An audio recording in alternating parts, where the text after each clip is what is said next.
when a concert was coming to town, the salesman would line up one of the disc jockeys to A, do the commercials, and B, MC the concert, right? And for this, they would be paid.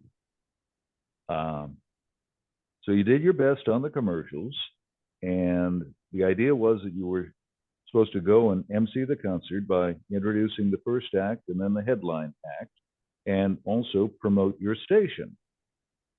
So you got benefits along with a nice envelope with some green in it. So I was the one that was lined up. I think it was Bill Bellman, lined up for the Leon Russell concert. So I showed up about 30 minutes ahead of time. You never have to apologize for being early. The stage manager grabbed me almost literally and said, look, when you're introducing the warm-up act, you can say anything you want about yourself, your radio stations, your other jocks, we don't care. But when the first act is over and it's time for the headliner, Russell, to come on, you're to walk to the microphone that's on stage in the spotlight, and all you're to say is, ladies and gentlemen, the master, Leon Russell. That's it. Say nothing more. Start, finish, done. A few minutes later, one of the touring managers came in and said, you're the disc jockey that's doing anything? No. Said, you can do anything to the warm-up act, but boy, when it comes to Mr. Russell, you come in, hey, ladies and gentlemen, the master. Yeah, I got it.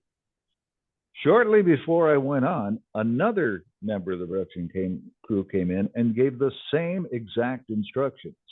And by this time, it's kind of like, hey, I think I've figured this out, right? I think I got it, guys.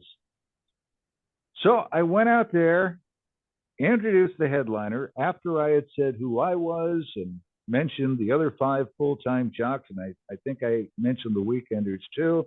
And I mentioned the current promotion and said, okay, now here's the warm-up act, right?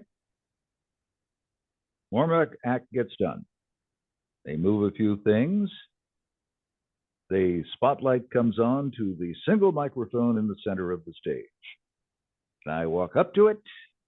I slightly lean towards it and say,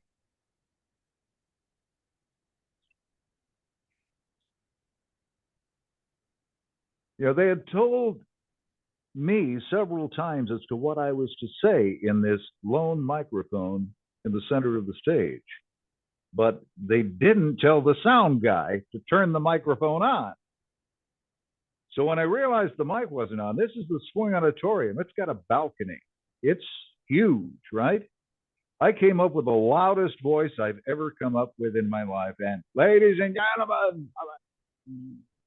So I walk off. I get my envelope, right? Somebody said, we're sorry. I don't think it was anybody of any importance, but yeah. Now, I found that part of the story amusing. But I think the most amusing part of the story is the warm-up act was a piano player out of England who went on to a lot bigger success. It was Elton John. But it's the best I can do. My gift is my song, and this one's for you.